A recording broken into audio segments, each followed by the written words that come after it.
Tonight, hundreds of Liberty students came out for the midnight showing of Everyman here at the Liberty University Tower Theater. This type of opportunity is not a regular occurrence for Liberty University performances.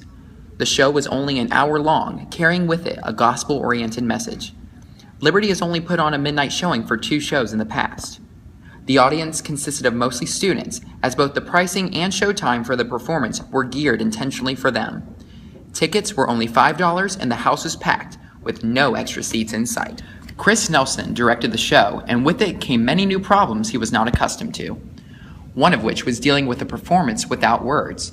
When it all came together, though, Nelson was more than pleased with the end result. I think it was the collaboration of the designers, the actors, because when you're doing something from scratch, it takes a lot of trial and error. So we spent about 28 days just trying some different things out and seeing what worked, because anytime you're trying to tell a story without words, you got to be clear. Cast members were proud of their involvement in this piece.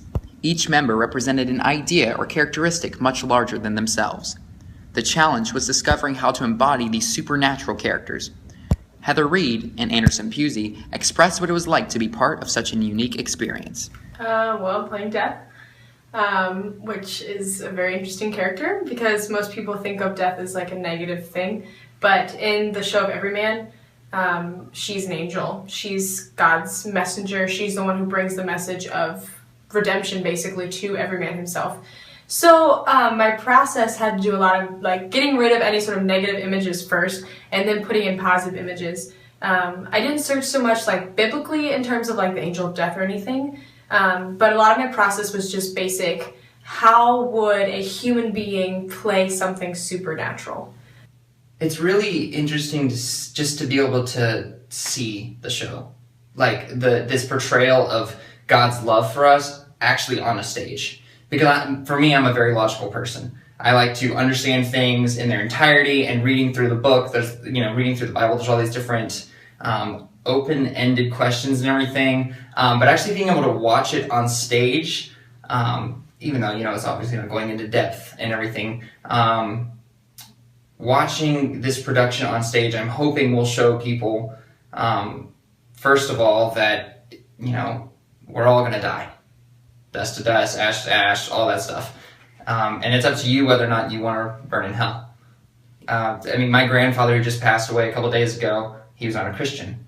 And so this is like even harder for me to watch now because it's like he didn't have this experience where God came in and saved him. He's in hell now. And so I'm really hoping, I wish my grandfather could have come and seen this show, because I do think this is a show where people can watch this and understand, death is coming for you and God's your only way.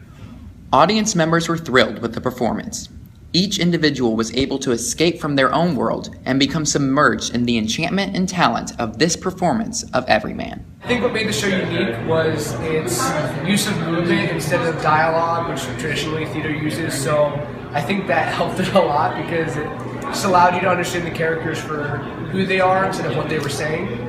And I just thought it was a beautiful story of redemption. That's what made it really special to the audience, and the audience really received that. So.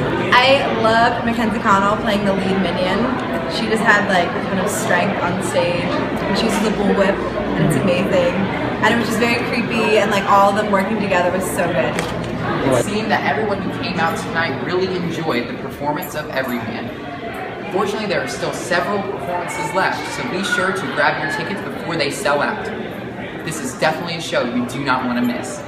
I'm Braden LeFew, LU 13 News.